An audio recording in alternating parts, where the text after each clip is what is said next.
गज़ल इस तरह है।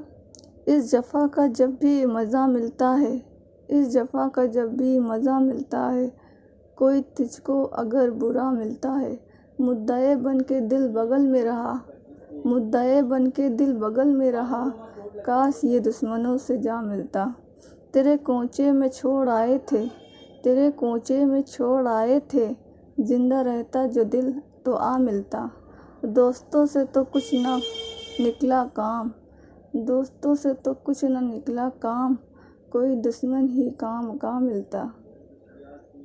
रोज़ एक दिल लगी नहीं होती, रोज़ एक दिल लगी नहीं होती, रोज़ एक दिल मुझसे नया मिलता है।